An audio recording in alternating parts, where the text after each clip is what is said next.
Welcome back to the channel. It's Saturday morning. Me and my daughter Ava are out here working in the shop. Figured I'd show you what we had going on. All right, last week we got out here and my dad had brought home some wheels that Mr. Mac Glover gave him for us to try on the S10.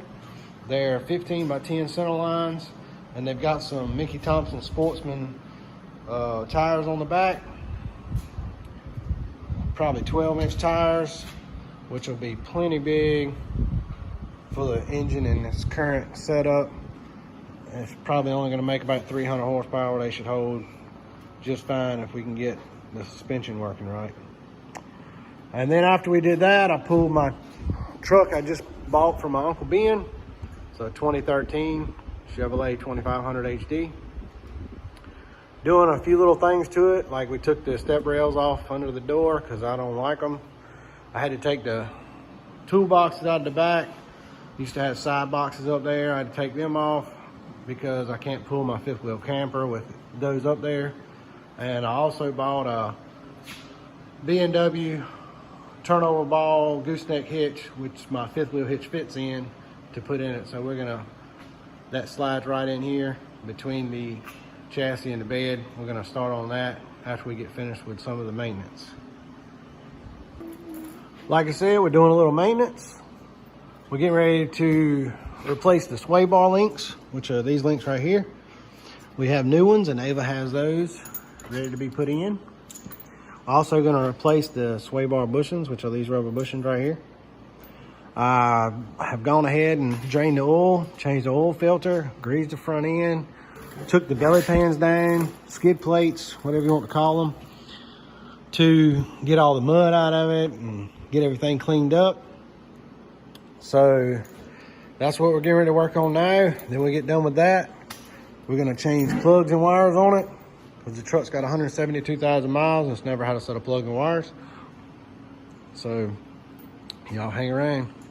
I'll update y'all a little bit. We're getting ready to start on this B&W turnover ball gooseneck hitch. There's the center section, the two chassis plates, hardware. Takes a 4-inch hole saw, cut the hole in the bed. We have that. The crossbars, it's got a piece of angle and a heavy piece of flat bar over there that go across from chassis rail to chassis rail. And the first thing it's telling us to do is we have to modify a heat shield. Basically, if you look under here, it's going to go right above the exhaust right there. So we have to cut the heat shield right here all the way across, and then up there at that other cross member right there all the way across, and take that section of the heat shield out, because that's where the hitch is going to go. So I'm going to do that, and then I'll pick back up then. All right, I got that piece cut out. There's that piece of heat shield that said cut out. And then I went ahead and it said to notch the flange right here, so you can slide that piece of angle iron right there in. And I also went ahead and drilled the hole in the bed for the ball. It said to measure center of the bed, left to right. And this is a short bed truck, so on a short bed truck, it said 44 3/4 to the back of the bed. Luckily, the bed liner was already chipped there. All I had to do was move a little bit to get a correct measurement, because it says a life of bed liner. Measured up 44 3/4. Got the hole drilled. Getting ready to slide the braces in. All right, this is your front cross member, piece of angle iron. This is the reason why you got to notch the bed. You lay that right on the chassis, slide it across right on the notch, and that goes forward. And then you have this big heavy piece of flat bar.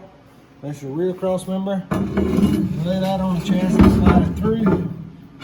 And I'm not going to be able to pick it up from this side, so we're going to pick it up on the lift and go from there. All right, didn't have enough hands to video this. My brother come around here to help me. After we got that cross member right here in and the front cross member, me and my brother got this and held it up in place and started all the bolts. So we got all those started. Now I have to get ready to run the bolts through that hole right there.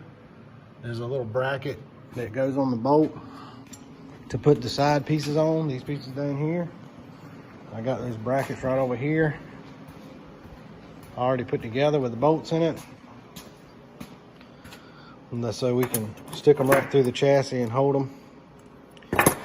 So that's what I'm getting ready to do. There's some mud in the hole. I'm gonna let it down a little bit and see if I can clean the mud out of those bolt holes right there so I can get that bolted up. Stick around. All right, I run those bolts through the holes.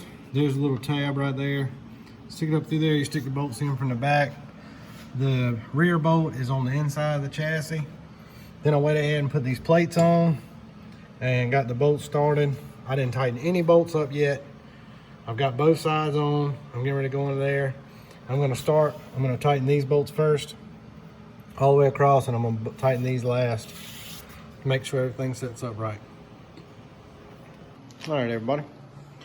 We got the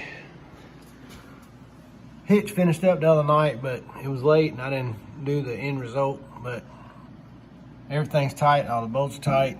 You have your locking pin, twist and pull it, and you pull it out and twist it, it locks. And then in the back, you have your ball with your 2 safety chains. And if you watch, you see the pin. And then the gooseneck ball slides into that.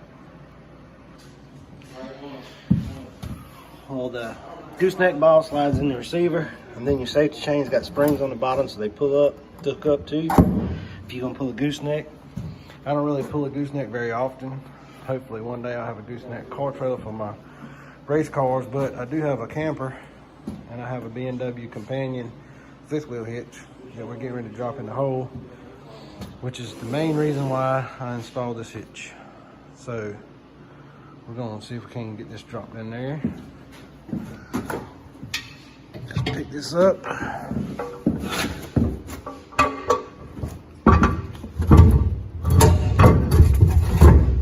Slide that in the hole. You lock your pin in on the side. You gotta tighten this bolt up right here, and that sets it. Cody just locked it in. And then after we tighten that bolt up, this little lock right here goes on the bolt to keep it from loosening. And then the actual 5th wheel plate slides on top. And there it is, ready to hook to the camper. Hopefully one day the race car trailer. But that's how it's done. I know that was kind of a brief explanation, but maybe that'll help somebody. Y'all, thanks for watching. Check us out next week.